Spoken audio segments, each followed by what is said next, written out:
읽어 주시겠습니다.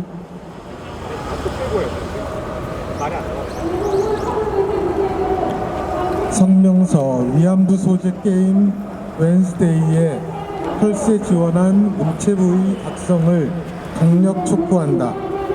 위안부를 소재로 한 PC 어드벤처 게임 웬스데이가 12월 1일 출시되었다. 개발사인 캠브리지에 의하면 태평양 전쟁 당시 일본군의 전쟁 범죄를 알리고 위안부 피해자들의 슬픈 역사를 조명하기 위해 게임을 만들었으며 현대와 과거를 오가면서 옛 동료를 구출하는 주인공 순이의 모험을 그렸다고 한다. 어느 사회를 막론하고 상업적인 PC게임의 중요한 대상자는 청소년과 아동들이다.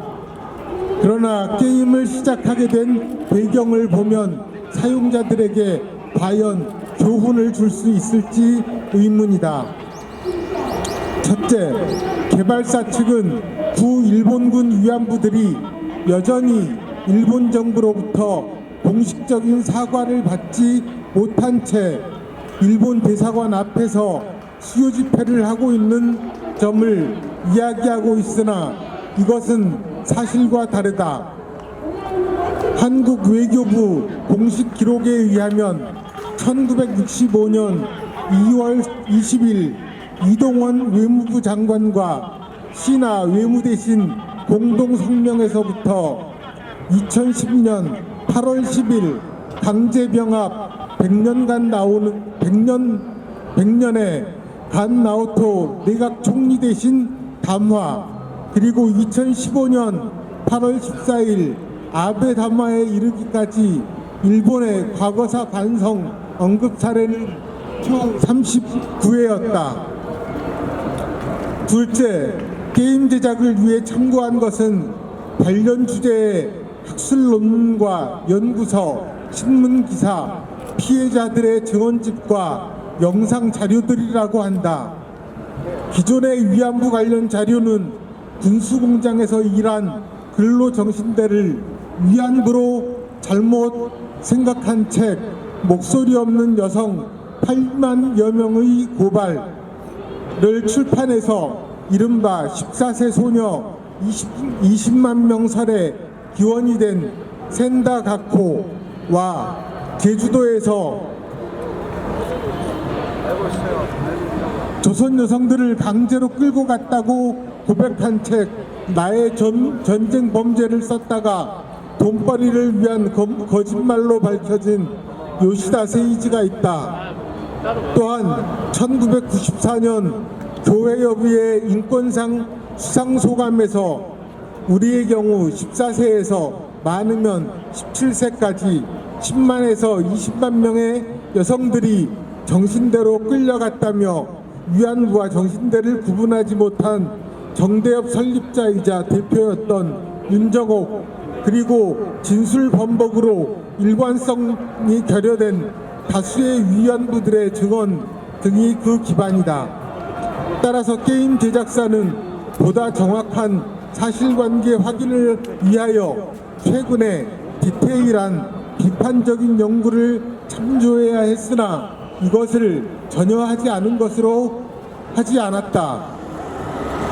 셋째, 개발사는 수익의 50%는 정의기억연대에 기부하지 않으며 게임 제작비 회수 이후 수익금의 50%를 전시 성폭력 예방 방지 사업에 기부하겠다고 한다. 그간 게임 출시 후 수익금의 50%는 정의연에 기부된다고 세간에 알려진 것과는 차이가 있는데 이것은 정의연, 정대협 관련 윤미향이 기부금 횡령 등 6개 혐의와 8개의 죄명으로 검찰에 기소된 사건을 염두에 둔 것이 아닐까 한다. 그러나 정의연이 제소개에서 전시 성폭력 문제의 재발 방지를 향해 나아갈 것이라고 밝혔듯이 수익금의 절반의 대상은 역시 전시 성폭력 예방 방지 사업을 주도하고 있는 정의원을 떠올리게 한다. 한국에서 먼저 출시된 이 게임은 곧 영어, 독일어, 네덜란드어, 중국어, 일본어 등 2차 세계대전 관련 국가들에서도 선보일 예정이라고 한다. 이러한 일련의 움직임은 최근 베를린 미테구에 설치된 위안부상에서 보듯이 이른바 지원 사업이 동상 사업과 함께 각종 문화 사업으로까지 확대되는 강도 높은 세계화임을 의미하며 이는 일본과의 외교 관계를 더욱더 악화시키는 계기로 작용할 것이 분명하다. 한편 개발사 측에 의하면 게임 개발에는 국고에서 1억 1,900만 원과 클라우드 펀딩 8,400만 원이 포함되어 있다고 한다.